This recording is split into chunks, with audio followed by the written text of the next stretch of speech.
Given how I have picked up an obviously Pokemon-themed name for myself here online, it is about time that I had a Pokemon video done after that old Mewtwo Strikes Back Evolution video. That seems to have gotten blown up at one point during the last few years it has been up. I did try to play Pokemon Violet back in 2022 when it first came out, but then caught that thing that was running around and didn't have the strength to keep up with it. Also because I had decided to play it with Nuzlocke rules.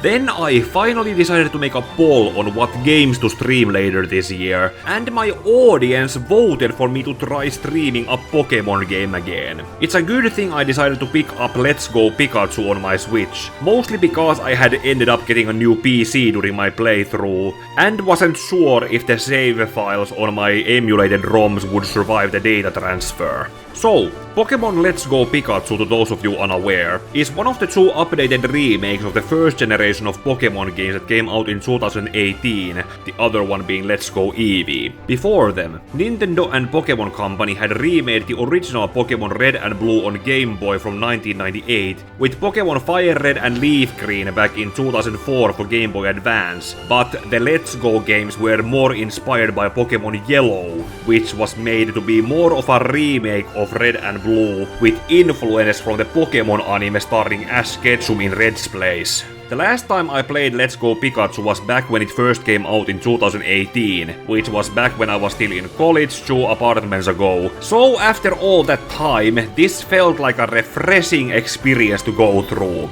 and easy enough to stream on my regular schedule. Like any probably 10-year-old born in the Pallet town of the Kanto region, I woke up in my room and got dressed before my neighbor, Lame, barged in to remind me that today was the day when Professor Oak is going to hand out starter Pokémons to newbie trainers like us. After greeting my surprisingly tanned legal guardian in the first floor, I stepped outside to the quiet little Pallet town and greeted my other neighbors before entering Professor Oak's laboratory, where everyone but Professor Oak was already there. Instead of waiting for him to arrive, I decided to go look around the tall grass to find Professor Oak distracted by Pidgeys, and then a wild Pikachu appeared. Professor Oak recognized this as a prime opportunity to practice catching Pokémon the way how the game does.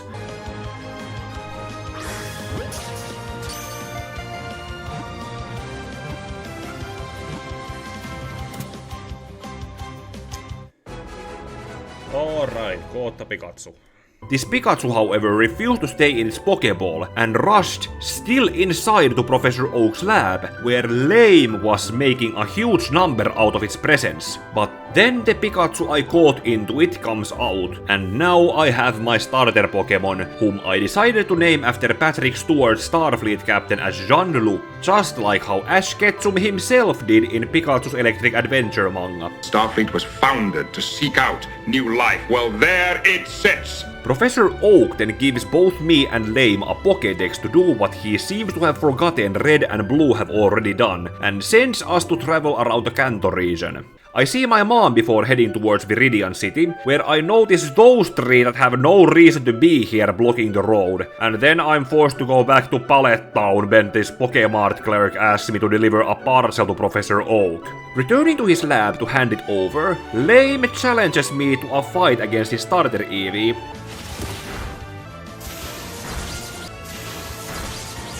With that done, I finally get to resume my travels around Kanto with Jean-Luc and challenge other trainers while catching more Pokémon to build up my team.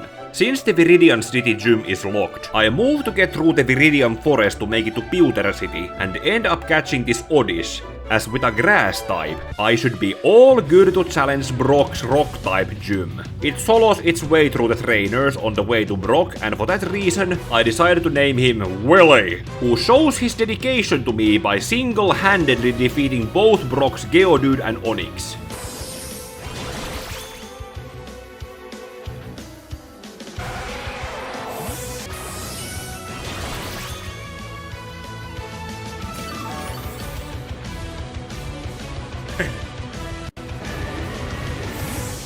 You have earned your name, Willy. Leaving the gym with my first badge, I run into Professor Oak's grandson Blue, who seems to know that I'm doing what he and Red did before, but says nothing about it before leaving.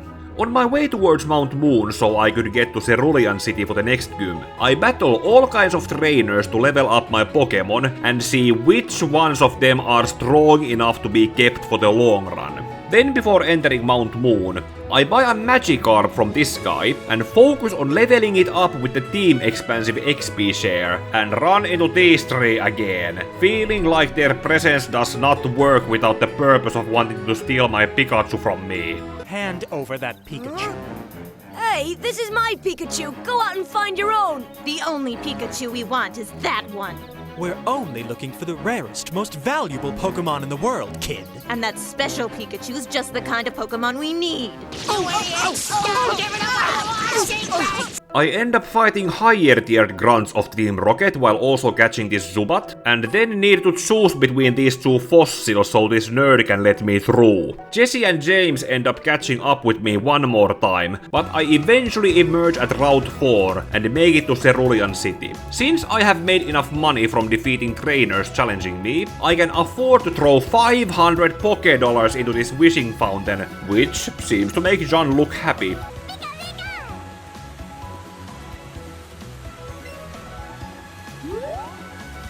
John looks happy. Before moving to challenge Misty at her gym, I run into Lame running at me from the Nugget bridge, who seemingly panic challenges me into a Pokémon fight, after which he then calms down and says that he saw a talking Pokémon at the famous Pokémon researcher Bill's house. In order to get to Bill's house, I first need to defeat all the trainers on the Nugget Bridge, with the last one of them revealing himself to be a recruiter for Team Rocket. But the game refuses to let me say yes or no to the recruiter, who talks about evil like Heinz Doofensmerch. I solo his entire team with my Zubat, whom I then decide to name as Vanessa, since I was just reminded of Dr. Doofensmerch, and then make my way to Bill's house through more trainers. I find Bill there, stuck in a Nidorino suite, but claiming to be in a Jeff Goldblum's The Fly situation, and overcomplicates how to fix the situation.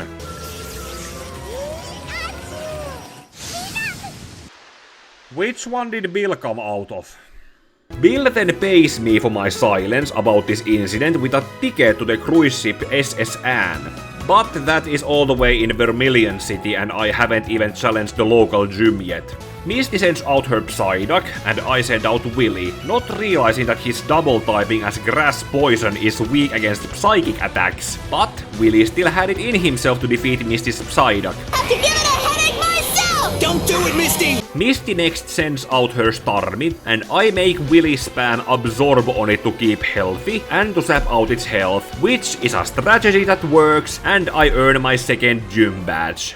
To get to Vermilion, I need to go through this building that has just gotten robbed, probably because it's blocking the only way to Vermilion. And on the way there, Willy evolves into a Gloom.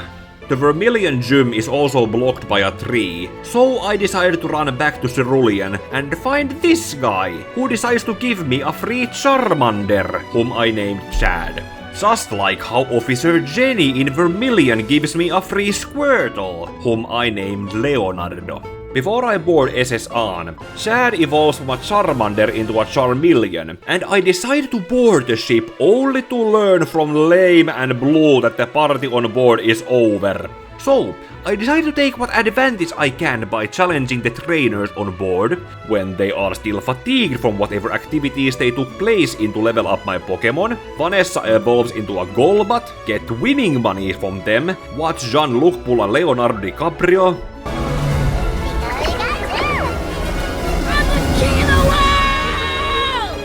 and then learn from the seasick captain of the ship how to cut trees, somehow. After saying goodbye to this nice One-san who helped me heal up my team on board, I get off the ship ready to challenge the Vermilion gym, but first I run into this Alolan artist who missed her ride back to the Alola region, and shows me her fairy-type Pokémon. She refuses to join my travels, but we exchange socials with me hoping her to call me back first, before beelining to the gym to challenge Lieutenant Lightning American Surge. Jean-Luc manages to just barely defeat Surge's Voltorb, while Chad's Fire-type attacks manages to bring down his Magnemite's health before I send Willy to finish it off, and stay in battle to fight his Raichu with Sleep Powder and Absorb to earn my 3rd Gym badge. Then I'm forced to take a detour through the Diglett tunnel to meet up with one of Professor Oak's aides to have Jean-Luc learn how to light up a dark area like the rock tunnel east of the Cerulean city. Before I enter that place, however, I get ambushed by a seemingly overpowering force of Team Rocket grunts. But luckily my rescue arrives in the form of the Lapras-riding Lorelei of the Elite Four, who takes on most of the grunts while leaving me to beat up this one grunt's Raticate with my recently evolved Gyarados. After saving me, Lorelei tells me that she looks forward to me challenging her in the Pokémon League, and then leaves me to let me get through the rock tunnel. It takes me an hour and 24 minutes to get through that place and make it to Lavender Town. There I see Lame following a Cubone to the Pokémon Tower, and following him get challenged by him to have a shameful Pokémon battle against him at the Pokémon Graveyard, just because he wants to know my Pokémon are not dead yet to be buried there. After slapping him a bit, we both follow the runaway Cubone to the next floor of the tower, where non-identifiable ghost types throw us both out, to see Team Rocket announcing that the tool we need to stand up to those ghosts is in their hideout in Celadon City, on the other side of Saffron City, which is currently under lockdown. Coming out of the underground passage, I enter Celadon and run around to eventually find myself to get my mind blown. You can see from now my notes on the board, there's nothing I don't know. Even know that the whole world can be... What? Whole world can be found inside your Nintendo Switch. Luckily I end up running into Brock here, who gives me some pewter crunchies and enough tea to calm me down before he returns to Pewter City, and I head out to challenge the local gym. Using Chad's fire typing gets me far enough until he is clearly too tired at Erika's second to last Pokémon, while letting Vanessa use her flying type wing attack to finish the fight against her Vileplume. And that is how I won my 4th gym badge. No hard feelings, Erika. Then I remember why I came to Celadon in the first place, to get that thing from Team Rocket's secret hideout, which is hidden behind a poster at the game corner that I can't gamble at in this game. Anyway, after defeating a lot of Team Rocket grunts, along with Jesse and James again, and having a quick moment where Jean-Luc is playable, I run into whom I assume to have been planned as a setup character for Johto sequel games, because Team Rocket admin Archer was not in the previous Kanto games, and debuted in Gen 4's Gen 2 remakes Heart Gold and Soul Silver. Anyway, Chad manages to just barely defeat Archer's Wheezing, and Jean-Luc almost one-shots his Golbat. I should expect nothing less from a proper Team Rocket admin, and next I'm challenged by boss Giovanni, who begins to tell me not to use a Squirtle in my team, and that I should focus on my Gyarados instead. Defeating Giovanni humbles him enough to let me walk away with the Silph Co, aka the thing I came to get from here.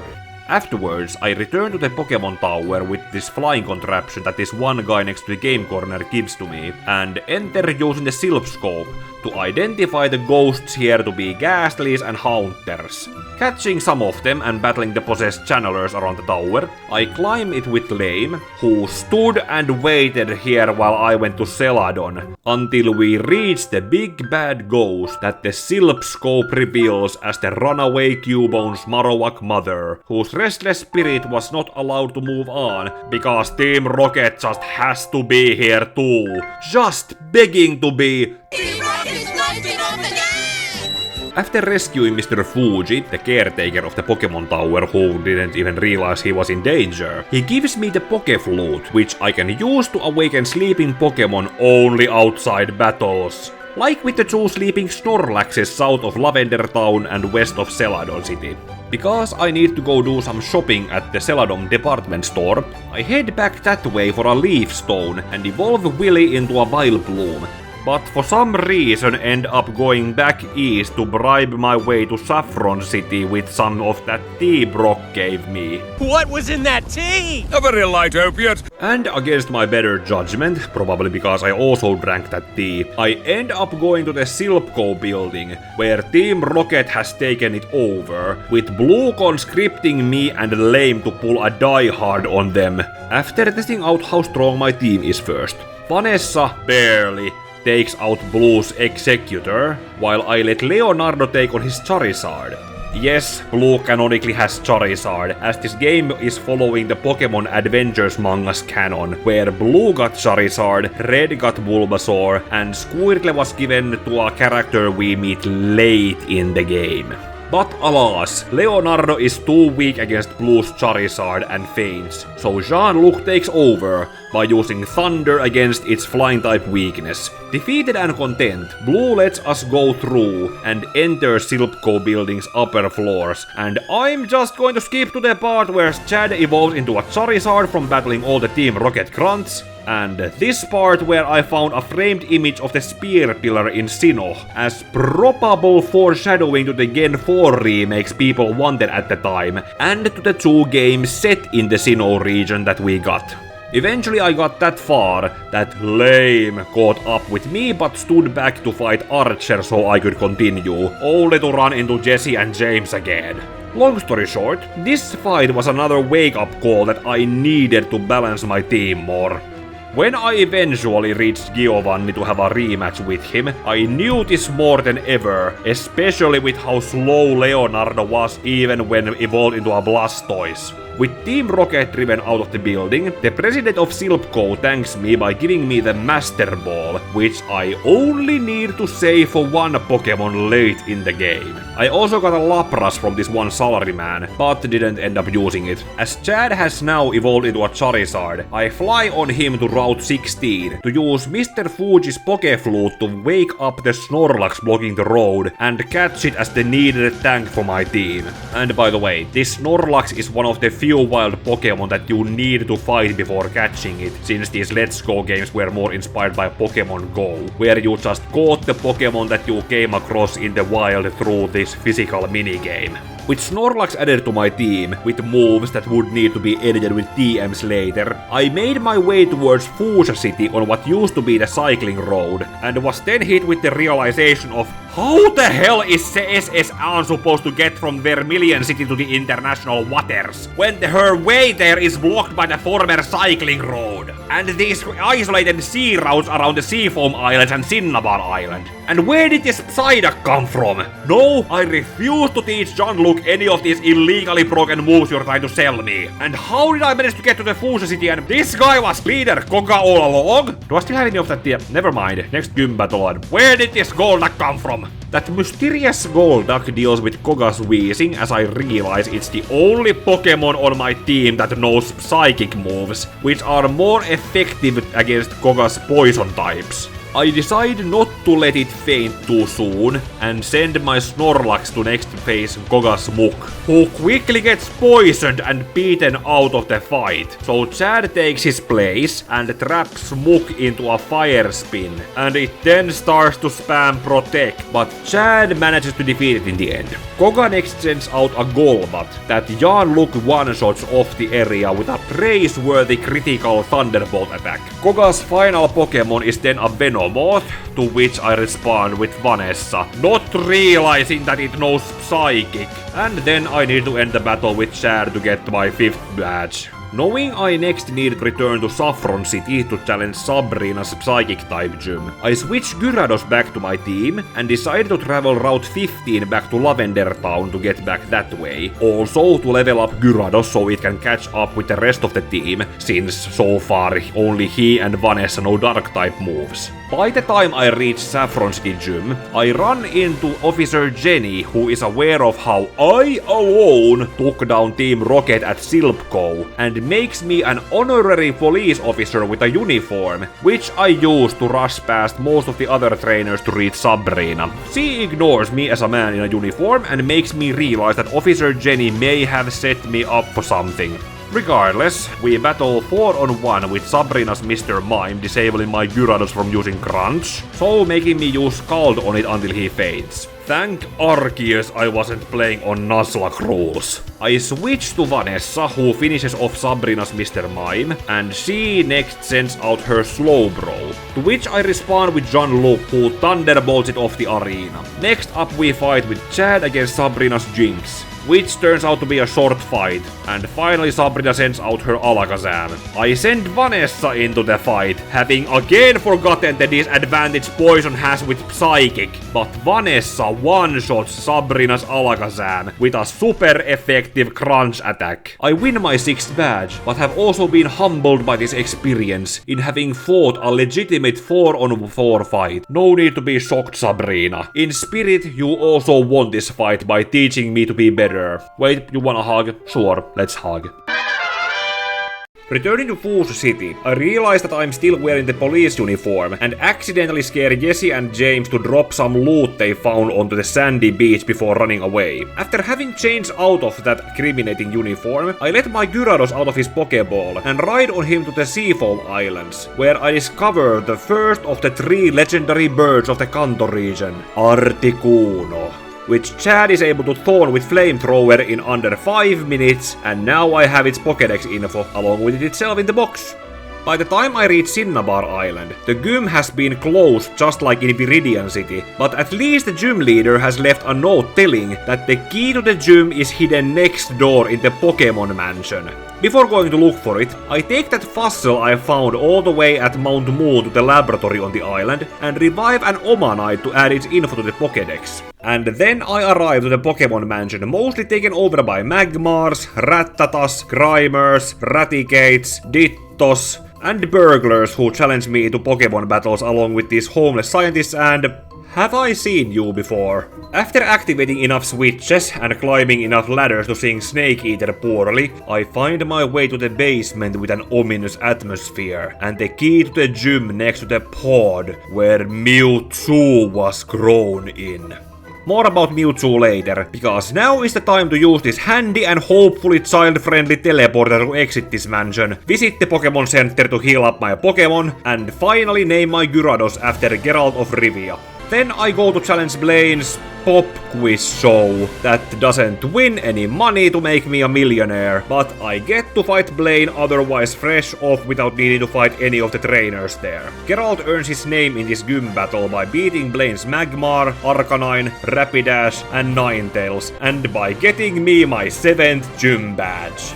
And Lame just shows up out of nowhere to reveal that he apparently has also already battled Blaine before me, to have 7 gym badges already. By all accounts, it doesn't make sense. So, the last gym to challenge is that locked one down in Viridian City, and somehow Lame manages to get there before me, probably because I stopped by to say hi to my mom in Pallet Town before coming here.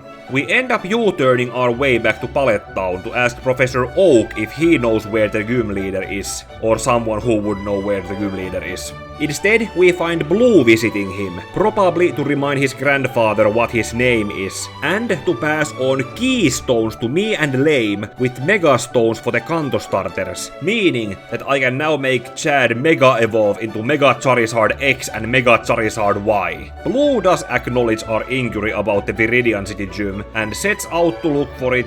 And right when I step out of Professor Oak's lab, this flower girl lets me and Jean-Luc know that the Viridian City gym has already opened while we were away from it.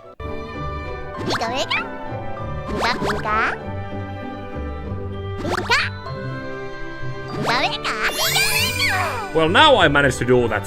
Hey Giovanni, I have played this story before in Fire Red, so let's just get the formalities out of the way by having Geralt waterfall your Dugtrio, scald your Rhyhorn, outrage your Nidoqueen, and letting Chad finish her off after fainting before Mega Evolving into Mega Charizard X and Flamethrowering your Nidoking. Boom! Thanks for the 8th gym badge, Giovanni. See you again when Nintendo remakes the Johto games, or you get a cameo as a challenger in a new Pokémon game. Hey Blue, Giovanni left so you can take over as the gym leader like you were in the Johto games. I'm going to challenge the Pokémon League now, right after I do one thing. At one point that leads to the power plant, they be rolling uppers. And this leads to the... Oh look, it... Power plant. Just power plant. Feels tension in the air and seems a little afraid.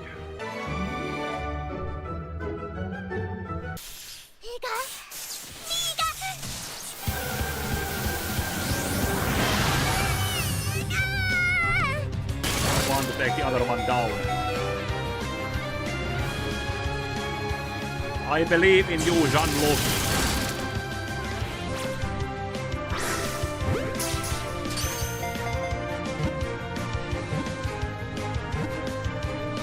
Yes!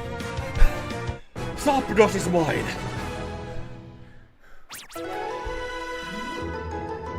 There, one more legendary bird added to the Pokédex. And to the Pokébox. Hey Lame, be honest with me. Since Giovanni left the Viridian Gym, you fought Blue to get your 8th badge, didn't you?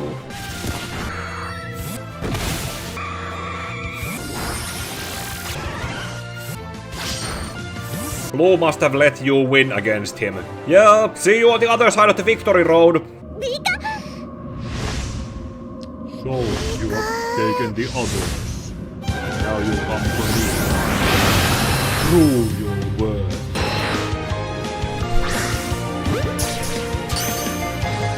How do they keep flying over the damn ring?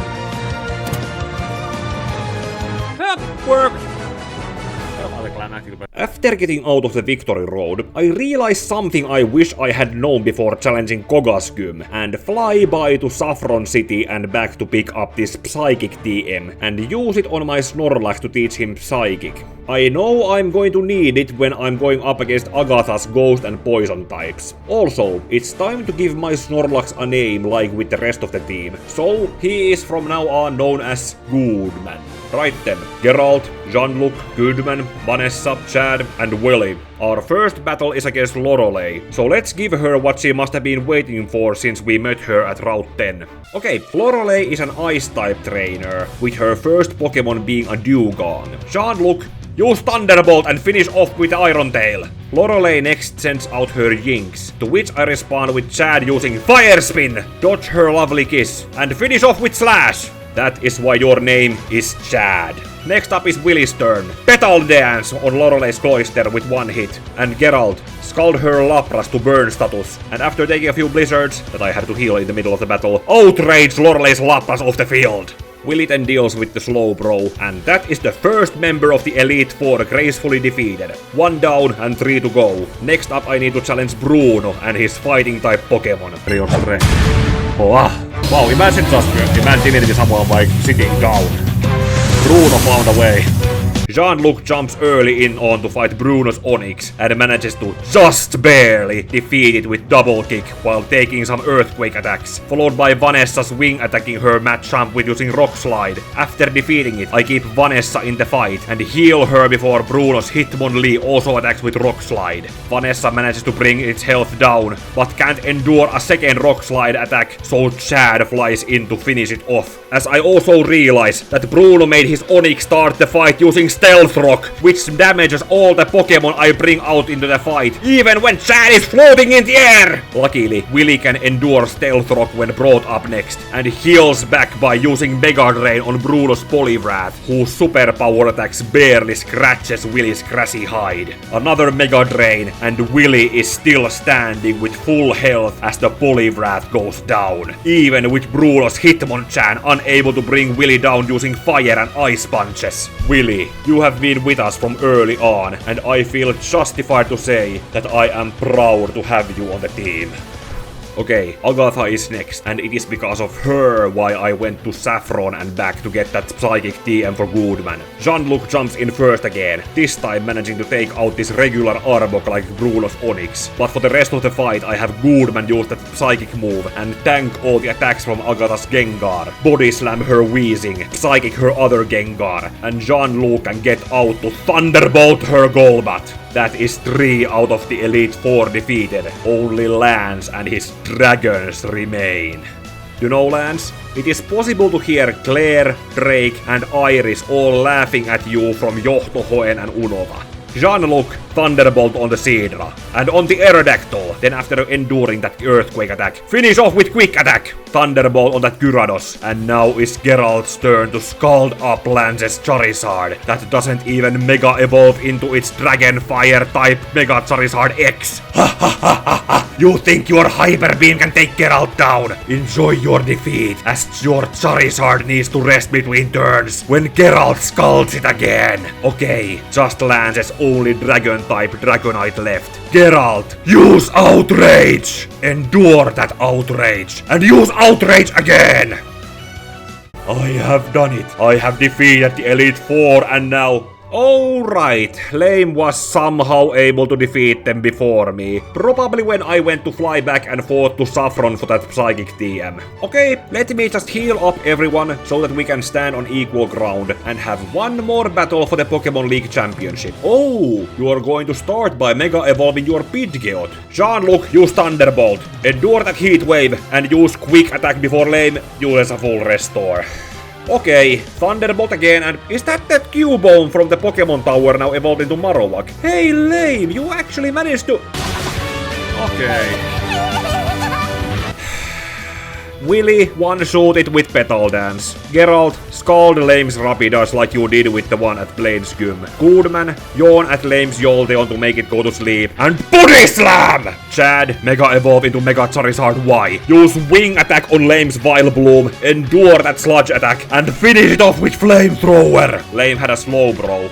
Chad, slash it. Okay, Willy, get out there and use Mega Drain. Aha, Mega Pidgeot is back. Willy, use Razor Leaf to brush it off the board. Lame, you might as well bring that slow bro back, and I might as well let Vanessa also do something in this fight. Yes, I allow you to use full restore on it to balance this final round into a fair fight. You have a water psychic type, and I have a flying poison type. You have the type advantage over me. Ready? Good. Vanessa, use Crunch. Endure that psychic attack, and Leech Life. Have a crash down! Be sorry, you were the champion and you lost it in 5 minutes! Be angry! You're allowed to be angry! Strongest trainer in the world is Cynthia. Cynthia is the strongest trainer in the world. Professor Oak arrives to praise me for my victory and Lame for showing human emotions for his defeat, before walking me to the Hall of Fame to register my team there. I am now the Pokémon League champion of the Kanto region, but this story is not over yet, because there is 1 or 2 things I still need to get done at the Cerulean Cave, aka battle and capture Mewtwo.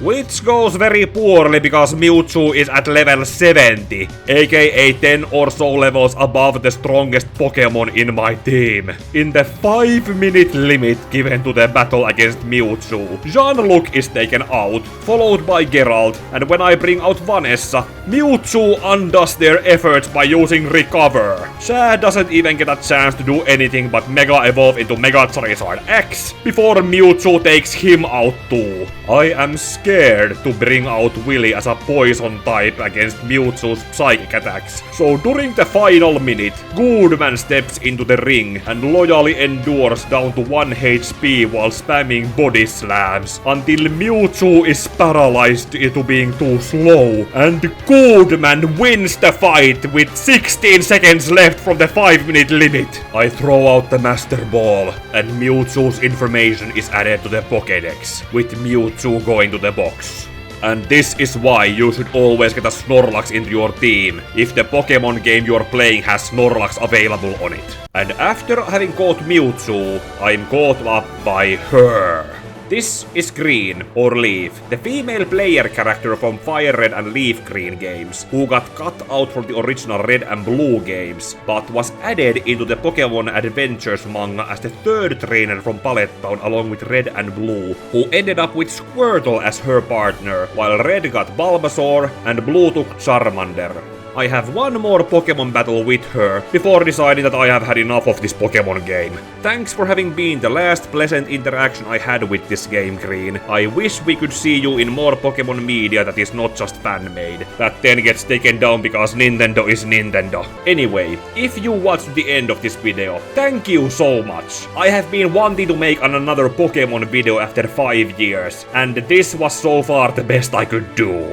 If this video helps me get above 500 subscribers, then that milestone celebration will be on another one, with me reviewing the 2019 released Detective Pikachu movie. So, to remind you how YouTube works, like this video, comment about what you have to say about this game, my journey through it, and if you learned about anything interesting about Pokémon that you didn't know before. Share this video for more people to see, and subscribe for the other videos I'm working on next, including that Detective Pikachu review for when I break that next subscriber milestone. Also, ding the bell to be alerted for the minimum of 3 times a week I do gaming streams for a chance to chat with me, and to get your names added to the end credits of the video game themed videos like this. May your heart be your guiding key.